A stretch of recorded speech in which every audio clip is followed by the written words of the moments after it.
Hello friends. बहुत से लोगों को लगता है कि जल्दी अमीर बनने का रास्ता शेयर मार्केट से होकर ही जाता है, और ये सच भी है कि शेयर मार्केट ने पूरी दुनिया में लोगों को उनकी उम्मीद से ज्यादा अमीर बनाया है। आज की ऑनलाइन वर्ल्ड में शेयर मार्केट में ट्रेडिंग शुरू करना बहुत ही आसान हो गया है। कुछ मामूली फीस या फ्री में भी 10 मिनट में ट्रेडिंग और डीमैट अकाउंट ओपन हो जाता है। लेकिन इस मार्केट में आना जितना इजी है उतना ही कठिन काम है प्रॉफिट कमाना। शेयर मार्केट में दो वर्ड ने हर किसी को परेशान कर रखा है, जिनके बीच में लोगों का दिमाग घूमता रहता है। वो है ट्रेडिंग और इन्वेस्टिंग। ट्रेडिंग और इन्वेस्टिंग को सिंपल लैंग्वेज में इस तरह से समझते हैं। अगर आप टाइम लिमिट को ध्यान में रखते हुए शेयर लेते बेचते हैं तो ये ट्रेडिंग है, इन्वेस्टिंग नहीं है। जैसे अगर आप बिना बेचने के इरादे से कोई प्लॉट खरीदते हैं तो ये एक इन्वेस्टमेंट है। अगर आप सिर्फ कोई प्लॉट इसलिए खरीदते हैं क्योंकि प्राइस बढ़ जाए ताकि बढ़ने पर इसे बेच दे तो ये ट्रेडिंग कहलाएगी। हर साल लाखों लोग शेयर मार्केट में जल्दी अमीर होने और अपने सपनों को पूरा करने के लिए आते हैं, और जब से मोबाइल और इंटरनेट की पहुंच बढ़ी है ये आकर्षण और बढ़ गया है। लेकिन सच ये है कि 1% से कम एक्टिव ट्रेडर्स ही मार्केट से प्रॉफिट कमा पाते हैं। मोस्टली लोग तो कुछ टाइम में ही अपना पूरा पैसा ही गंवा देते हैं। इसका एग्जाम्पल आपको खुद के आसपास ही मिल जाएगा। वैसे तो शेयर मार्केट में लॉन्ग टर्म इन्वेस्टिंग ही करना चाहिए, लेकिन फिर भी ऐसे बहुत सारे लोग हैं जो एक अच्छा ट्रेडर बनना चाहते हैं। तो आज की वीडियो में हम बात करेंगे किस तरह से आप मार्केट में प्रॉफिट कमा सकते हैं। तो चलिए शुरू करते हैं। नंबर 1, ट्रेंड के साथ रहें। आपने शेयर मार्केट के रूल ऑफ थंब के बारे में बार बार सुना होगा कि उन अच्छी कंपनीज के शेयर्स को खरीदना चाहिए जिनकी प्राइस गिर रही है, और जब उनकी प्राइस बढ़ जाए तो उन्हें बेच देना चाहिए। लेकिन जब आप शॉर्ट टाइम के लिए ट्रेड कर रहे हैं तो ये स्ट्रैटेजी आपके प्रॉफिट को चांस को कम कर देती है। शेयर की कीमतें ट्रेंड में होती है, यानी लॉन्ग टर्म के लिए एक दिशा में ऊपर या नीचे चलती है। ट्रेंड के खिलाफ जाना, गिरते हुए शेयर को खरीदना या जो बढ़ रहा है उसे बेचना एक खराब ट्रेडिंग स्ट्रैटेजी है। नंबर 2, हर ट्रेड पर स्टॉप लॉस और टारगेट प्राइस लगाएं। Hedge fund manager Lawrence D height ने कहा है कि ट्रेडिंग के 2 बेसिक रूल्स हैं। नंबर 1, अगर आप दाम नहीं लगाना चाहते हैं तो आप जीत नहीं सकते। नंबर 2, अगर आप अपने सभी पैसे खो देते हैं तो आप दाव नहीं लगा सकते। स्टॉप लॉस का इस्तेमाल इसलिए किया जाता है ताकि शेयर बाजार के उतार चढ़ाव के दौर में आप नुकसान से बच सके। शेयर बाजार काफी हद तक फीलिंग से चलता है। ऐसे में शेयर में इन्वेस्ट से आपको जितना प्रॉफिट होता है उतना ही नुकसान भी हो सकता है।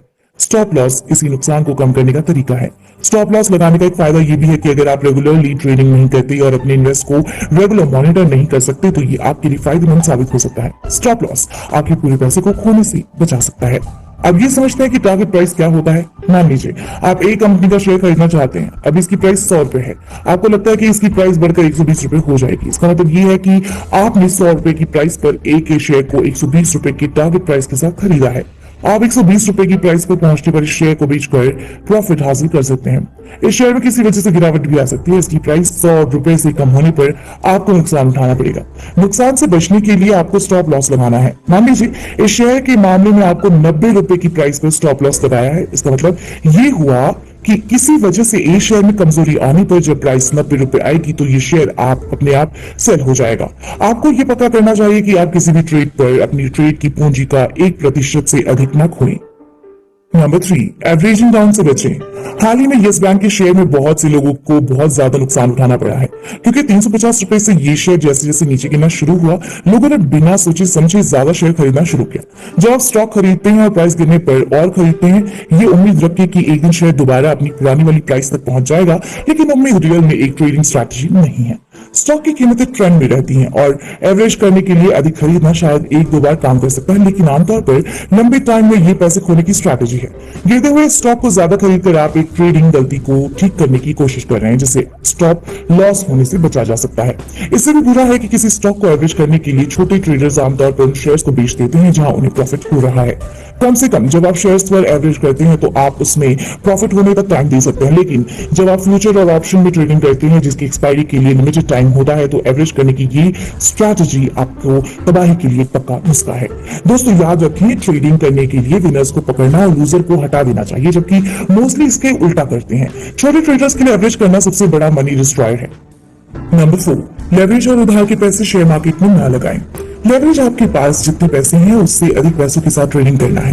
मान लो आपके पास 10,000 रुपए है, आप 200 रुपए की कीमत के 50 शेयर खरीद सकते हैं। उसी दिन शेयर की कीमत 210 रुपए हो गई तो आपको उस दिन 500 रुपए का प्रॉफिट हुआ। कुछ ब्रोकर इंट्राडे ट्रेड के लिए 20 गुना, कुछ 15 गुना और कुछ 10 गुना लेवरेज देते हैं। इसका मतलब ये हुआ कि आपका ब्रोकर जितना गुना आपको लेवरेज देता है, आपकी अमाउंट उतने गुना हो जाती है और फिर आप उस हिसाब से अपने शेयर खरीद सकते हैं। मान लो आपका ब्रोकर आपको 20 गुना लेवरेज देता है तो आपकी राशि 10,000 का 20 गुना करने पर 2 लाख हो गई। अब आप 200 रुपए की कीमत वाली 1000 शेयर खरीद सकते हैं और फिर शेयर की कीमत 210 होने पर जब आप अपने शेयर को बेचेंगे तो आपको 10,000 का प्रॉफिट होगा। ये सब लेवरेज लेने पर फायदा हुआ। अब आप समझ रहे होंगे कि लेवरेज में आप अपनी ट्रेडिंग अकाउंट में कम राशि होने पर भी ज्यादा शेयर खरीद सकते हैं। लेकिन लेवरेज किसी ऐसे व्यक्ति के हाथों में बेहद खतरनाक है जो इसे अच्छी तरह से संभालना नहीं जानता है। हालांकि ये आपको विश्वास दिला सकता है कि सही होने पर आप जल्दी से ज्यादा प्रॉफिट कमा सकते हैं। अगर आप अधिक लेवरेज लेते हैं तो आप एक ही बुरे ट्रेड में खत्म कर सकते हैं और खत्म हो सकते हैं। अगर आप किसी ऐसे ट्रेडर से बात करते हैं जिसने ट्रेडिंग बंद कर दी है तो सबसे ज्यादा पॉसिबिलिटी ये है कि उसने बहुत ज्यादा लेवरेज के साथ ट्रेडिंग की थी। अगर आप लेवरेज का इस्तेमाल करना चाहते हैं तो ये पक्का करें कि इसका इस्तेमाल संयम से करें और केवल तभी करें जब आप रियल स्ट्रीट में ट्रेडिंग के बारे में आश्वस्त हो। फिर भी पक्का करें कि आप स्टॉप लॉस लगाकर रखेंगे। साथ ही उधार के पैसे शेयर मार्केट में ना लगाएं। शेयर बाजार जोखिम के अधीन होता है। यहाँ कीमत बढ़ती और घटती रहती है। क्या भरोसा जिस समय आपने इन्वेस्ट किया हो प्राइस कम हो जाए तो आपको कर्ज के पैसे पर ब्याज भी देना पड़ेगा और आपकी मार्केट में आपका पैसा भी कम हो जाएगा। इसमें जहां एक तरफ आपको ब्याज का झटका लगेगा तो दूसरी ओर आपको अपने पैसे का आप कम होते देखेंगे। नंबर 5, अफवाहों पर खरीदें, समाचारों पर बेचें। अगर आप लॉन्ग टर्म इन्वेस्टिंग करना चाहते हैं तो अफवाहों से दूर रहें और किसी कंपनी की कोई अच्छी न्यूज आने पर इसके शेयर्स खरीदें। लेकिन अगर आप ट्रेडर हैं तो इसका उल्टा करें। जब मार्केट में किसी कंपनी के बारे में अफवाह चलती है तो उसके शेयर्स में तेजी देखने को मिलती है। इसलिए जब भी आपको ऐसी अफवाह सुनने को मिले तो शेयर खरीदें और अपना प्रॉफिट बुक करके निकल जाएं। बड़े बड़े ट्रेडर्स तकनीक का इस्तेमाल करते हैं। वो पहले अफवाह फैलाते हैं और अपना प्रॉफिट बुक करके निकल लेते हैं। इस स्ट्रैटेजी से आप भी पैसा कमा सकते हैं। नंबर 6, स्टॉक टिप्स से बचें। शेयर मार्केट में अगर किसी को ये पता लग जाए कि कौन सा शेयर ऊपर जाने वाला है और कौन सा नीचे तो वो इंसान दुनिया का सबसे अमीर आदमी बन सकता है। फिर 100% सही स्टॉक टिप्स होने का दावा करने वाली कंपनी वाले क्यों आपको फोन करते हैं? कोई अमीर क्यों नहीं बन जाते? उन्हें किसी तरह की फीस की भी क्या जरूरत है? इसलिए कुल मिलाकर ये लोग केवल अंधेरे में तीर चलाते हैं। स्टॉक टिप से हमेशा बचे। खुद को ट्रेडिंग के लिए तैयार करें जिससे आपको पता होगा कि कब मार्केट में बाय करना और कब सेल। और लास्ट में याद रखिए कि ट्रेडिंग लाइफ नहीं है। ट्रेडिंग पैसा बनाने का एक मजेदार तरीका है।